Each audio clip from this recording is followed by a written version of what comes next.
प्रेम से बोलिए श्री रामचंद्र भगवान की जय। भगवान गुरु वशिष्ठ जी के आश्रम में जाते हैं और थोड़े ही समय में भगवान सब कुछ पढ़ करके चले जाते हैं। क्या पढ़ करके चले आए? भगवान को इतिहास भूगोल पढ़ने की आवश्यकता नहीं है, भगवान को अंग्रेजी पढ़ने की आवश्यकता नहीं है। क्यों? क्योंकि भगवान के रोम रोम से वेद मंत्र निकलता है, उनको पढ़ने की क्या आवश्यकता है। भगवान शिक्षा के साथ साथ संस्कार पढ़ करके आए, जो आजकल के जमाने में बहुत ही कम पढ़ाया जाता है। मेरे राघव जी जब सुबह में उठते थे तो मेरे राघव जी का ये नियम था क्या कि प्रातः काल उठी के रघुनाथ रघु नंदन हरि, प्रातः काल उठी के रघुनाथ रघु नंदन हरि, माता पिता गुरु नामानि माता रघु नंदन हरि, माता पिता गुरु नामानि रघु नंदन हरि। मेरे राघव जी जब सुबह उठते थे तो उठते ही माता पिता और गुरु के चरणों में प्रणाम करते राघव जी का संस्कार था। उठते ही सबसे पहले अपने इष्ट देव का ध्यान करना चाहिए, भगवान का स्मरण करना चाहिए, माता पिता गुरु को प्रणाम करनी चाहिए। जो धरती मैया हमारे आपके जैसे व्यक्ति का बोझ सहती है, कम से कम उन्हें उठते समय प्रणाम तो कर लिया जाए और प्रयास किया जाए।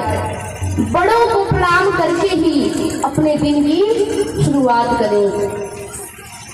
अच्छा, जिस सूर्य भगवान से प्रकाश मिलती है, कम से कम उन्हें एक लोटे जल से धन्यवाद तो दे दिया जाए। अच्छा, बड़ों को प्रणाम करने से मिलता क्या है पता है? कि अभिवादन शिलास्य नित्यम वृद्धोपाश्रे विनः, चत्वारि तस्य वर्धन्ते आयुर्विद्या यशो बलम्।